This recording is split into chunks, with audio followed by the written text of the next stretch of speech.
नमस्कार, सवाल 10 बजे देख रहे हैं आप और आपके साथ मैं हूं ऋतु। सबसे पहले आज बात करने जा रहे हैं दुनिया के सबसे अहम तेल मार्गों में से एक स्ट्रेट ऑफ हॉर्मूज को लेकर, और स्ट्रेट ऑफ हॉर्मूज को लेकर के किस तरीके की सियासत और अभी तनाव की स्थिति है। इन सभी के बीच खतरनाक स्तर पर जो तनाव है पहुंच गया है। अमेरिका और ईरान के बीच सीजफायर भी हुआ और हॉर्मूज में हमले ये सीजफायर रोक नहीं पाया।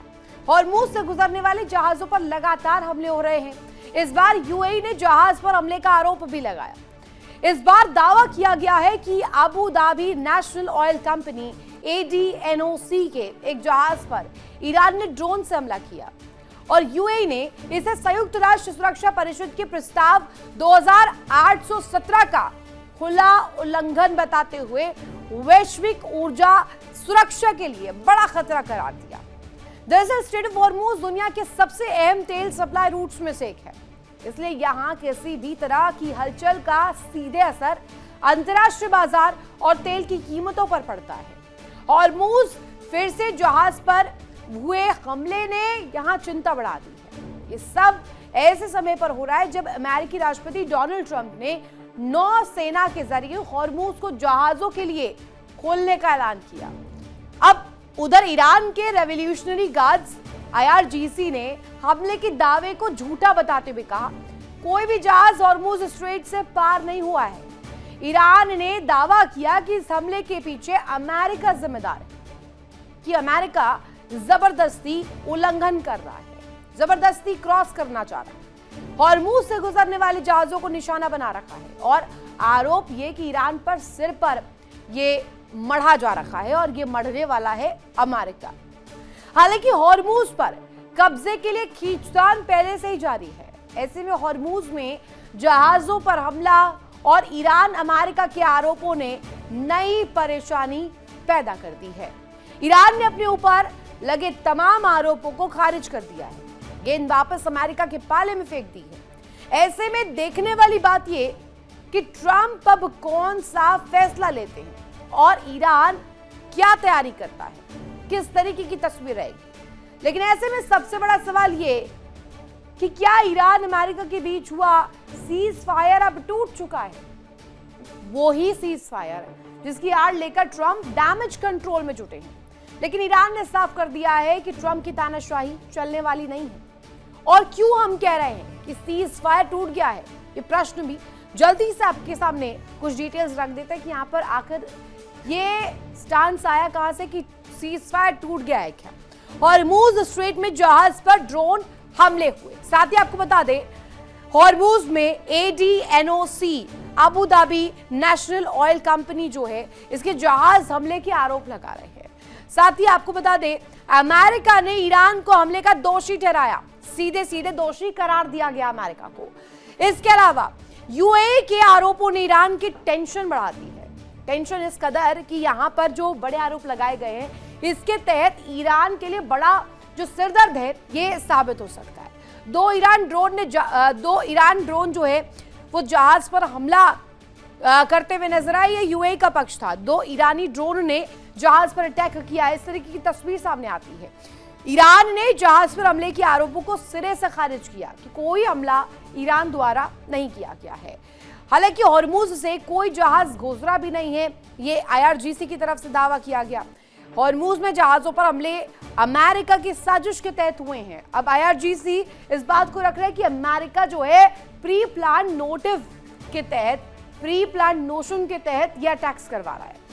अब ईरान को ट्रंप की धमकी क्या है, ट्रंप इस बीच किस तरीके का रुख रख रहे, जल्दी से वो जान लेते हैं। ईरान के पास समझौता करने या फिर दोबारा हमले झेलने का रास्ता है। 2 ही ऑप्शंस है, या समझौता करिए या फिर दोबारा से जो हमले हो उन्हें झेलिए। अमेरिकी जहाजों को हमले करना ईरान को भी भारी पड़ेगा। अगर अमेरिकी जहाजों को निशाना बनाता ईरान तो ये पूरी तरीके से उनके लिए गलत साबित होगा। अमेरिकी जहाजों पर हमले ईरान के विनाश का कारण बनेंगे, एक बीज बनेंगे, एक आधार बनेंगे जिससे विनाश लीला जो है शुरू होती है। ईरान को धरती से हमेशा हमेशा के लिए मिटा देंगे। डोनाल्ड ट्रंप ने कहा कि अगर जहाजों को इसी तरीके से टारगेट किया गया तो हमेशा हमेशा के लिए ईरान को नक्शे से मिटा देंगे। हॉर्मूज में जहाजों पर ईरानी हमले बर्दाश्त नहीं किए जाएंगे किसी भी कीमत पर। और साथ ही साथ ये धमकी जिसमें हॉर्मूज में जहाजों पर हमले करना बंद अब ईरान करे, इस तरीके की जो प्रतिक्रिया है वो डोनाल्ड ट्रंप के सामने आती है। अब जल्दी से आपके सामने ये डिटेल रखते हैं कि आखिर प्रोजेक्ट फ्रीडम ऑपरेशन क्या है जिसके तहत आगे मिलिट्री ऑपरेशन चलाने के लिए डोनाल्ड ट्रंप अग्रसर हो रहे हैं।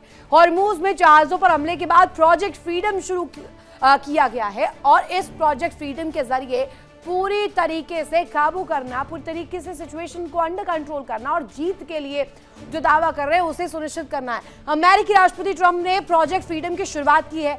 अब इसके साथ साथ आपको बता दें कि यूएस ने हॉर्मूज से गुजरने वाले जहाजों को सुरक्षा देने का वादा किया है कि जो भी जहाज यूएस के हॉर्मूज से गुजर रहे हैं उन्हें सुरक्षित रखा जाएगा। हॉर्मूज से जहाजों को अमेरिकी सेना सुरक्षित निकालेगी, किसी भी कीमत पर वहां पर अमेरिकी जहाज सुरक्षित है। और साथ ही साथ फ्रीडम प्रोजेक्ट का एक हिस्सा यह भी कि सुरक्षित निकलने के साथ साथ स्ट्रेट ऑफ हॉर्मूज में पूरी तरीके से धाक जो है डोनाल्ड ट्रंप की रहने वाली है। अब आखिर स्ट्रेट ऑफ हॉर्मूज को लेकर तस्वीर क्या रहेगी और किस तरीके से यहाँ पर पूरी सियासत रची जा रखी है और आगे भविष्य में क्या होने वाला है, इसी को लेकर करेंगे बड़ी चर्चा। हमारे साथ खास मेहमान जो है कनेक्ट है, उनका तारुफ करवा दूं। सबसे पहले major general Rajan Kochar retired sir हमारे साथ कनेक्ट है और साथ ही साथ commander doctor Bhushan Diwan sir हमारे साथ कनेक्ट है, मेजर विराट मिश्रा कनेक्ट है, doctor Ram Srivastava sir connect है। तो ये सबसे इंपॉर्टेंट स्थिति और इसी पर चर्चा करने के लिए हमारे साथ ये खास पैनल इस वक्त जुड़ा हुआ है। पहला सवाल राजन सर आप ही से कर लेती हूँ। हॉर्मूज पर टकराव बढ़ा, लेकिन सवाल अब इस बीच ये कि सिनारियो में, इस इंपॉर्टेंट सिचुएशन में अगर हम कहें सीज फायर को लेकर बड़ा प्रश्न हो रहा है। एक तो ये प्रश्न, दूसरा कि क्या ऑफिशियली अब आप मान सकते हैं कि सीज फायर टूट चुका है? धन्यवाद ऋतु जी, आपने मुझे इनवाइट किया और फेलो पैनलिस्ट को भी इसको मेरा नमस्कार। अब सिचुएशन जो अगर हम इसको क्रिटिकली अभी एनालाइज करें कि क्या यहाँ पे सिचुएशन बन गई। पहली सिचुएशन है कि दो शिप्स के ऊपर हमला होता है और उसका जो इल्ज़ाम है ईरान पे लगाया जा रहा है, खासतौर पर IRGC। अब जब ईरान की इंटरनल सिचुएशन हम देखें तो उसमें एक चीज़ साफ है कि ये इसको IRGC और पॉलिटिकल लीडरशिप के बीच में कुछ डिफरेंसेस हैं। और आज मैं मॉर्निंग में ही एक इसको ईरानी न्यूज़पेपर पढ़ रहा था और उसमें ईरान इंटरनेशनल न्यूज़, उसमें एक साफ तौर से जिक्र था कि पेजेश्कियान प्रेसिडेंट जो है और वाहिदी जो इसको IRGC का हेड है, उनके आपस में डिफरेंसेस हैं और पेजेश्कियान ने क्रिटिसाइज किया है इस हमले को और उसको बोला है कि अगर ऐसा हमला होगा तो शायद हम दोबारा से इस लड़ाई को नहीं झेल पाएंगे, इसीलिए इस सीज फायर को रखना बहुत इंपॉर्टेंट है। दूसरा, डोनाल्ड ट्रंप की स्टेटमेंट आज मॉर्निंग की, बिकॉज ये दोनों को हमको कोरिलेट करना पड़ेगा इसको एनालाइज करने से पहले। डोनाल्ड ट्रंप की स्टेटमेंट है कि उसने इस हमले को इसको हमला नहीं बताया कि ये एक छोटा मोटा हमला था, इससे सीज फायर के ऊपर कोई इफेक्ट नहीं पड़ेगा। तो इसका मतलब कि दोनों स्टेटमेंट्स को अगर आप देखें तो फिलहाल जो आपका क्वेश्चन है कि सीज फायर के बारे में, मुझे लगता है कि सीज फायर अभी होल्ड करेगा। दूसरा इंपॉर्टेंट है कि अब ये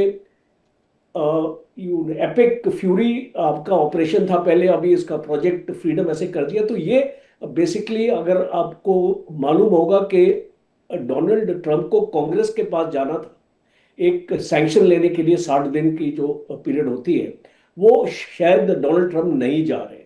और ये बताया जा रहा है सोर्सेज के हवाले से कि इसको 7 अप्रैल के बाद इसको अमेरिका ने कोई ऑपरेशन नहीं किया तो वो 60 डेज की जो पीरियड है वो लागू नहीं होती है यहाँ पे। और इसीलिए अभी एक नया ऑपरेशन का नाम लेके वो जारी करना चाहते हैं, बताने के लिए कि इस पहली वाली पीरियड को हम सेट असाइड अपना करते हैं और अब से ये जो आपका प्रोजेक्ट फ्रीडम है इसके नाम से जो ऑपरेशन है अभी हम उसे चालू करेंगे। और मुझे ऐसा लगता है अल्टीमेट एनालिसिस में अपनी में कि जंग दोबारा से नहीं शुरू होगी, उसको और चांस दिया जाएगा, because Donald Trump basically interested नहीं है जंग को दोबारा शुरू करने के लिए। एग्रीमेंट की जहां तक सवाल है, डिफरेंसेस ऑफ एग्रीमेंट, जब तक इसको ईरान की लीडरशिप एकजुट होके टेबल पे नहीं आएगी, जैसे अभी इसको आईआरजीसी और पॉलिटिकल लीडरशिप के बीच में डिफरेंसेस है, जब तक ये इसको जुड़ेंगे नहीं, इसको मुझे लगता नहीं है कि कोई भी एग्रीमेंट आपका इसको सामने आ सकता है। और इस सिचुएशन में एक पॉसिबिलिटी ये भी बनती है कि अमेरिका इसको यहाँ से निकलेगा थोड़ी देर में और अपनी विक्ट्री अपना डिक्लेयर करेगा, एक नैरेटिव अपना बना के निकलेगा, और चांसेस ये जंग के इसको शुरू होने के बहुत कम दिखाई देते हैं आज की डेट। ये चांसेस बेशक से कम हो राजन सर, लेकिन अभी जो स्थिति अभी बनती हुई नजर आ रही, प्रश्न यही है कि क्या ये ऑफिशियल तौर पर सीज फायर बेशक से ना कॉल आउट किया गया हो, लेकिन क्या इनफॉर्मली भी ये ग्राउंड पर खत्म हो चुका है। एक बड़ी खबर, उसके बाद दीवान सर आपका रुख करूंगी। ट्रंप ने सीज फायर के उल्लंघन के आरोप को सिरे से नकार दिया है। यूएई पर हमला सीज फायर का उल्लंघन नहीं है। यूएई पर ईरान का बहुत बड़ा हमला नहीं था, ज्यादातर ईरानी मिसाइलों को गिरा दिया गया। सीज फायर जारी रहना ईरान के लिए अच्छा है, डोनाल्ड ट्रंप की तरफ से पक्ष है, और ये स्पष्ट रूप में कहा है कि यूएई पर हमला सीज फायर का उल्लंघन बिल्कुल भी नहीं था। दीवान सर, आप डोनाल्ड ट्रंप का ये पक्ष रखना कि सीज फायर का उल्लंघन ही नहीं था, ये तो एक दूसरी ही तस्वीर दिखा रहे डोनाल्ड ट्रंप। एक तरफ दुनिया उनको एक एड्ज दे रही है कि कम से कम आप उन्हें, जो कि विक्टिम प्ले कर रहे थे, अभी तक अपने आप को डिफेंसिव रख रहे थे और अब अग्रेसिव हो गए हैं, तो उसके लिए आप घेरिए, लेकिन अब डोनाल्ड ट्रंप ने ही कह दिया कि कोई सीज फायर का उल्लंघन नहीं है। अरे तो जी वो कह रहे नहीं, ईरान तो बड़ा अच्छा बच्चा है, कुछ नहीं किया उसने, तो ये कमाल की बात है। खैर, ये बताने के लिए है अपनी डोमेस्टिक ऑडियंस को कि लड़ाई नहीं है, लड़ाई नहीं हो रही, हम तो एस्कॉर्ट कर रहे हैं मर्चेंट वेसल्स को वगैरह, और ईरान तो बड़ा अच्छा बच्चा है, कुछ वो भी नहीं कर रहा, हम भी नहीं कर रहे। खैर, ये सवाल ये है कि इस टाइप का जो टाइट रोप वॉकिंग जो है ना, जैसे सर्कस में लोग जो है एक ऊंची ऊंची रस्सी में बंधे लोग चलते हैं टाइट रोप वॉकिंग में, और खासकर एस्कॉर्ट जो करेंगे मर्चेंट शिप्स को, अमेरिकन वॉरशिप जो है मर्चेंट शिप्स को एस्कॉर्ट करेंगे, मैं आपको बता सकता हूं कि क्योंकि ईरान के अंदर सिंगल कमांड नहीं है और लोकल कमांड में कोई ह्यूमन एरर हो गई और वो एस्कॉर्ट करेंगे किसी को, और ईरान आईआरजीसी उस मर्चेंट शिप पे मिसाइल दाग सकता है या स्पीड बोट से अटैक कर सकता है, तो इसमें ह्यूमन एरर की चांस बड़ी भारी है और एस्केलेशन बड़ी भारी हो जाएगी। एस्केलेशन तो चाहता नहीं अमेरिका, और ईरान को पता लग गया है कि अमेरिका जो है एस्केलेशन नहीं चाहता है। पर मेरी समझ में इस टाइप का लो स्केल वॉर, कंटेन्ड वॉर जो है, मेरी समझ में सीज फायर तो खत्म ही है, कह दे आप कुछ भी, प्रभावी तौर से सीज फायर खत्म है। ये कुछ भी कहते रहे, ये जो मूजबानी जमांग खर्च करते रहे, तो ये जब खत्म है तो ये एक कंटेन्ड वॉरफेयर चलेगा। नहीं तो ऐसी नौबत नहीं, फिर आपकी बातें सारी समझ आती है, लेकिन इसके साथ ये बहुत डिफिकल्ट हो रहा है लोगों को समझना। फिर डोनाल्ड ट्रंप ने ये कहा ही क्यों है कि यूएई पर हमला सीज फायर का उल्लंघन नहीं है। ज़्यादातर ईरानी जो तस्वीर दिखाई गई थी ईरान द्वारा, जो मिसाइलें थी उन्हें गिरा दिया गया। अब आपने खुद ही कह दिया कि कोई हमला ही नहीं किया है, अब यूएई क्या करे तो करे क्या? नहीं, वो प्रॉब्लम क्या है ना, हमें तो ईरान उकसा नहीं रहा है, हम तो लड़ाई में नहीं जा रहे, सेनेट हम तो बड़ा अच्छा, कुछ नहीं है, शांति है भाई, हमें तो आपसे परमिशन चाहिए नहीं। जो AUMF है, authorisation of use of military force के लिए 60 दिन के बाद हम आपसे मांग नहीं रहे हैं। वो ईरान ने मिसाइल फेंकी है, उसका कुछ नहीं है, मामूली काम है, ये इसके लिए है ना, तो डोमेस्टिक ऑडियंस को बताने के लिए, तो टेंशन नहीं है, मगर टेंशन तो बहुत तगड़ा हो सकता है इसके अंदर। और इसके अंदर ईरान जो ये काम कर रहा है, साफ बात है, ईरान इसका नतीजा आर या पार का जल्दी चाहता है, क्योंकि वॉर ऑफ एट्रिशन का उनका अभी स्टेमिना रहा नहीं है, उनके ऑयल एक्सपोर्ट बंद है, तो उनको तकलीफ होती जा रही है, तो वो डिसाइड करना चाहते हैं क्विकली। एक काम ईरान ने किया है तोड़ने का, तो अटैक करके, तो ये मेरा ख्याल है बड़ी अगले हफ्ते, एक हफ्ते के अंदर ये या तो सीज फायर में आ जाएगा मामला, पक्का सीज फायर, या तो ये बड़ा डेंजरस पोजीशन में आ जाएगा मेरी समझ में, एक हफ्ते के अंदर ही। और मुझे लगता है ईरान जो काम ये कर रहा है, एक तो ये है कि इंटरनल डिविजन उनके हैं, सरकार एक नहीं है। दूसरा, चीन और रूस की शहर से वो उनको ईरान को मजबूती दी जा रही है, जिसके चलते ये हफ्ते के अंदर क्लियर होगा या तो सीज फायर या ये बड़ा नेवल वॉरफेयर काफी बढ़ जाएगा।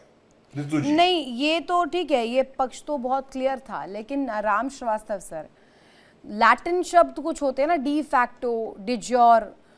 अब डी फैक्टो का मतलब व्यवहारिक रूप से इस सीज फायर के सिचुएशन में ये हमले क्या दिखा रहे हैं कि ये व्यवहारिक सीज फायर टूट चुका है ग्राउंड पर, या एक्चुअली में जो आधिकारिक तौर पर अभी तक नहीं दिख रहा है वो हो चुका है? देखिए, मेरा ओपिनियन तो बिल्कुल अलग है। क्यों अमेरिका किसी भी हद तक किसी भी एंगल पर साम दाम दंड भेद नीति अपनाकर अपनी इज्जत बचाना चाहता है। यहाँ जो इम्पोर्टेंट चीज है, सबसे ज्यादा इम्पोर्टेंट, वो ये है कि सऊदी यूएई ने चीन से संपर्क साधा है। निश्चित रूप से ये अमेरिका को कभी भी सहन नहीं होगा, और अमेरिका के जो डिप्लोमेट्स हैं इसके डेडली अगेंस्ट हैं, और चीन के डिप्लोमेट्स यूएई आ चुके हैं। तो निश्चित रूप से ये यूएई को चमकाने के लिए उन्होंने जानबूझकर ये मिसाइल छोड़ी है और आरोप लगा दिया ईरान ने छोड़ी है, जिससे ये डर जाए और हमको यहाँ से हटने का ना कहे।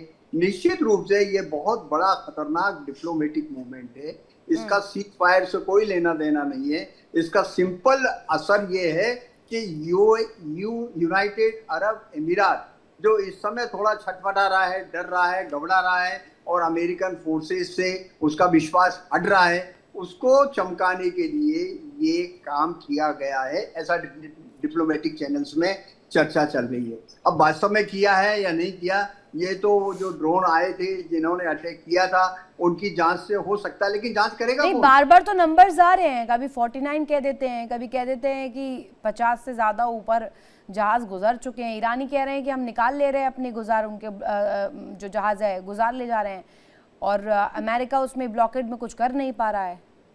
अब ईरान तो अपने पैसे वसूल करके टोल टैक्स कर जहाजों को अपनी समुद्री सीमा के किनारे किनारे निकाल रहा है, छापदार के उधर से जाकर वो अरब सागर में आ रहे हैं।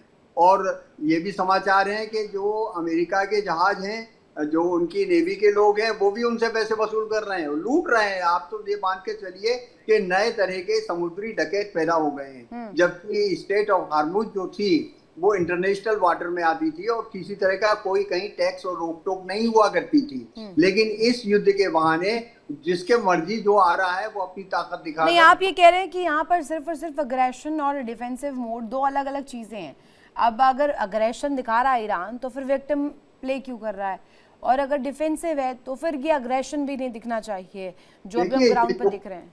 ये जो कुछ भी हो रहा है प्रेशर टैक्टिक्स है। अमेरिका दबाव डाल रहा है कि आप घुटने पे आ जाओ, हमारी शर्तें मान लो, अगर नहीं मानोगे तो हम तुमको बर्बाद कर देंगे। अरे बर्बाद करना होता तो अब तक कर देते ना बर्बाद, अभी तक इतने दिनों तक क्यों रुके हैं? इसका मतलब ये है बर्बाद करने के लिए उनको बमबारी से अलग हटकर जमीन पर अपनी फौजें उतारना पड़ेगी, और जमीन पर फौजें अगर उतर गई तो निश्चित नरसंहार होगा। केवल अकेले IRGC के लोग नहीं मरेंगे, अमेरिकन सोल्जर भी मरेंगे, और अमेरिकन जनता जो है कभी पसंद नहीं करेगी कि उनके 1000-2000 सोल्जर्स यहाँ शहीद हो जाएं। देखिए इंडिया डेली 24/7 अब आपकी स्मार्ट टीवी पर। इंडिया डेली मौजूद है सभी डिजिटल प्लेटफॉर्म पर लाइव और लगातार। इंडिया डेली 24/7 हर दिन राष्ट्र को समर्पित।